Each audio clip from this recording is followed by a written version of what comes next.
plywood siya, meron tayong overflow, no? So that's 2, so more or less, nasa 2 inches siya. Ha? So, balik plywood natin, may overflow, merong sample din tayo na walang overflow para makonsider natin siya as flooring. Okay? So, ang plywood niya, naka-chamfer yung side niyan, kumbaga nakapatay kanto, no? Para smooth yung overflow natin.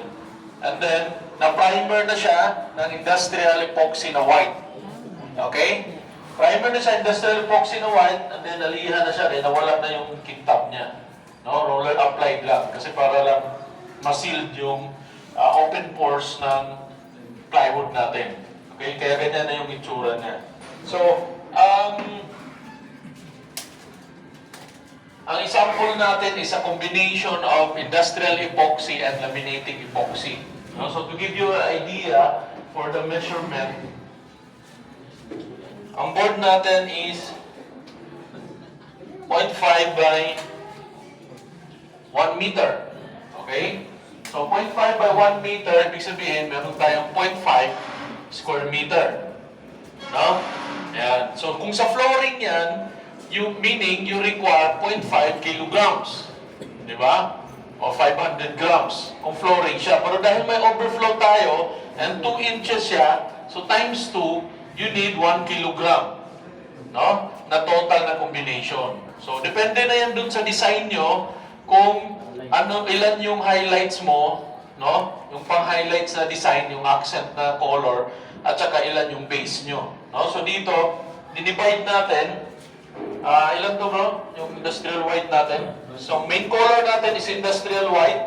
And then, may konti siya na laminating opaque. Okay?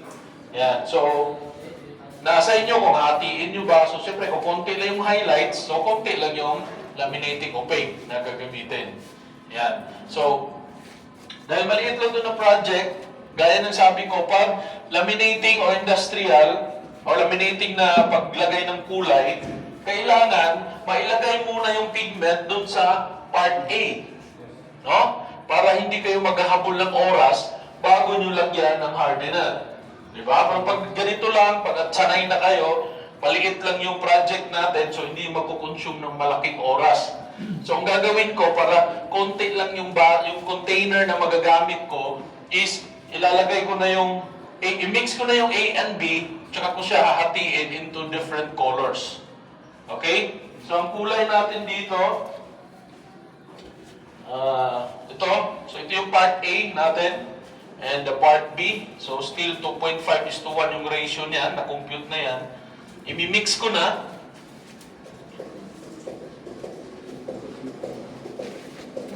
Stick lang, okay. Yan na. Ganda naman ang pag-mix nila pag ano. Pang-baking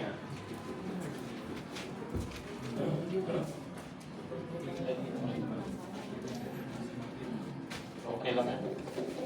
Yan. So, mix natin yung A and B. May basa ba dyan? Ilang color ba ito?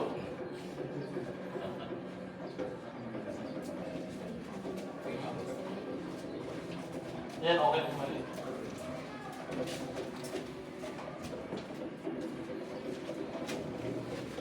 And then, yung industrial white natin, no? Yan. So, i-mix din na natin yung hardener niya. 0.5. 1 kilogram na ito, bro. No? In total. Ano bigay mo sa kanila?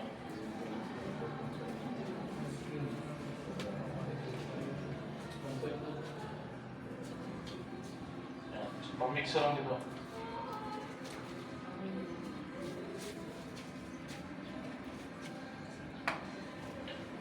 Baso, ilang colors ito? Colorful masyado, gusto niyo?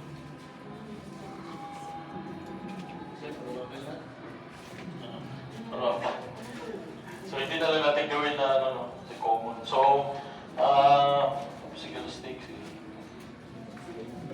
Mix ko muna to. So, hatiin ko lang yung minimal lang naman yung highlights. Yan. Importante na mag-mix na maayos, no? Pero doon sa gagawin nyo sa hands-on nyo, kailangan ma-apply natin yung pigment muna doon sa part A bago nyo lagyan ng hardener pag meron ng pigment, no? Dito kasi para hindi lang mag-consume, no? Pag masanay na kayo, hindi naman mag-consume ng mahabang oras, minix ko na yung A and B, tsaka ko siya hatiin into different colors, no? Yung highlights.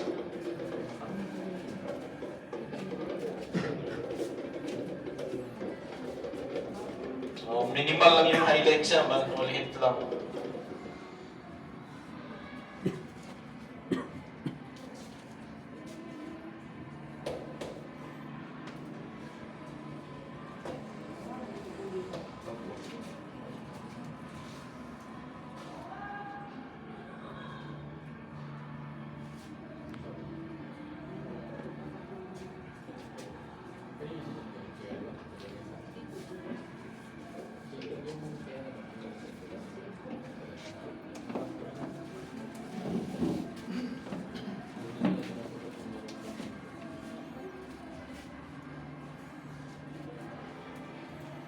Luwan siguro natin ng block para medyo may pamatay.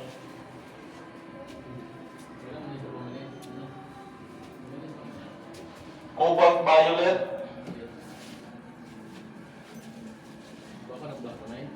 Blue green.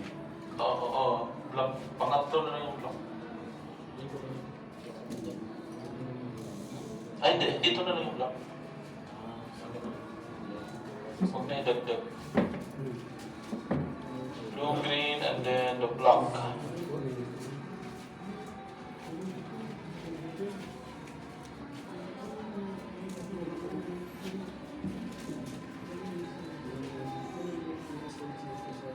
Mix itong isa. So, mix natin maayos. Pag nag-mix kayo dun sa sample board nyo, importante ma-mix natin ng maayos. No? Kasi baka yung sa side, i-scrape nyo ng maayos para equally distributed yung hardener natin.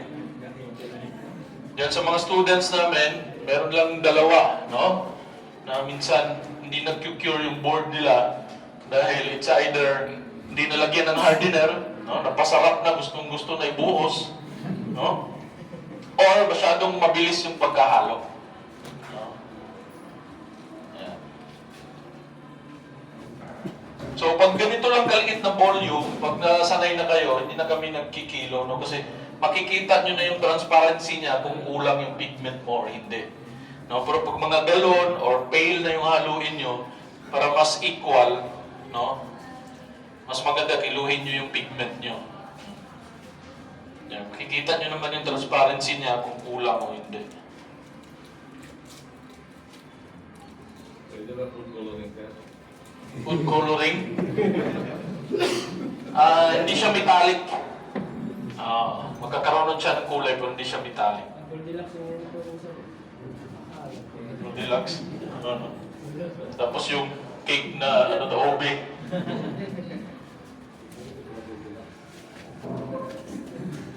Yan, mix na maayos. Sa gilid. Pasok na. Pati gamit nila pa, Goldilocks din eh. Baking. Baking. Ano pang linis sa mga spatula ninyo? Lacquer thinner, ma'am, okay na. Lacquer thinner, epoxy reducer. Pero lacquer thinner, okay lang. Mas mura kasi lacquer. Pwede kong gamitin reducer yung lacquer thinner. Alam tayo, ma'am. Pwede gamitin pang reducer dyan. Papalabdawin nyo? Masisira yung hindi na yung mag-self-level, butas-butas na yun. Yan. So ito, meron tayong industrial white. So ang 34, yung nakita natin ng mga sample sa video is the basic application, no? Na main color tapos konting design lang, no? Pero meron dito ang ibang technique na ginagawa for dirty pour na maka-achieve ng ibang result, no? So I'm using a container and then ihalo ko isa-isa yung mga accent design natin. Yan.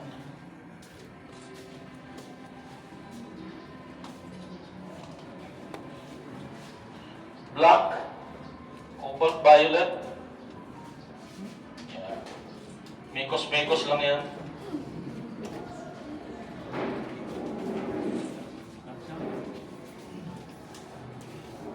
Batcham lang yan sa blue-green. So let's see kung ano yung magiging result.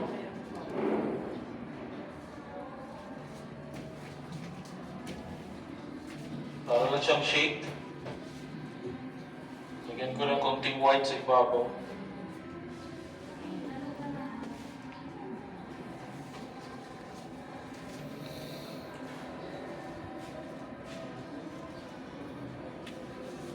Uy, natapon. Yan. May aspe, gawin natin ang aspe.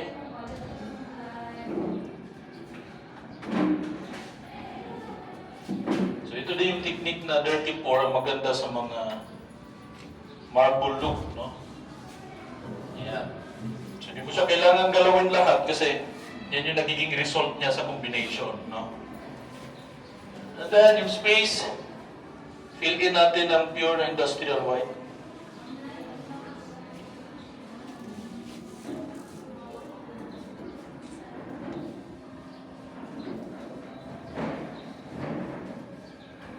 Pag self-leveling cell, kailangan natin ikuan, level. Yes sir. Oh. Ideally. Yun yun. Pero pag sa counters kasi, hindi mo na yan magalaw. No? So kailangan enough yung volume. So tuturo natin, gamitan natin ng heat gun mamaya. So gaya nito. Parang mababa siya dito. Kursuhan ko kaya ito. No?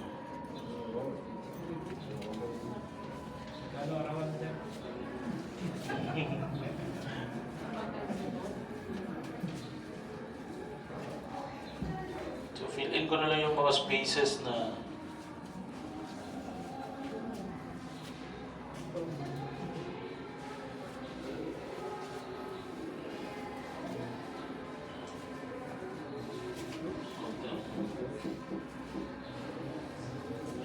sobra, di ba? Sumobra.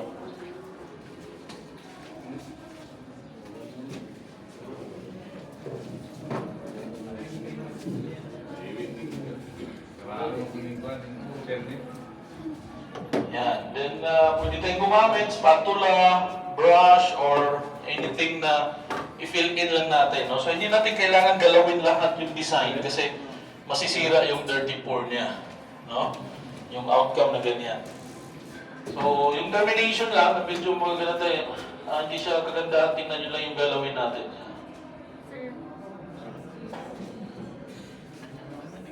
So, kung pasmado, mas maganda. Kasi mas maganda yung resulta ng design.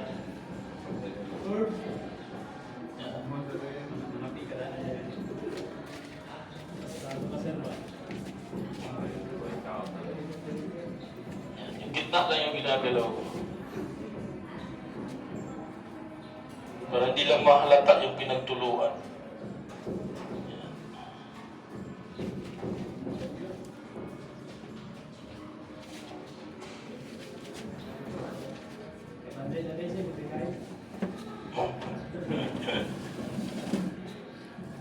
May contract ka na dyan, sir.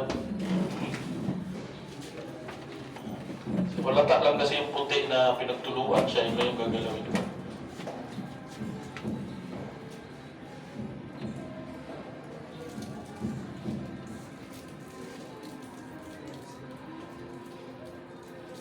So, fill in lang natin yung mga space na hindi pa siya na dry pa siya.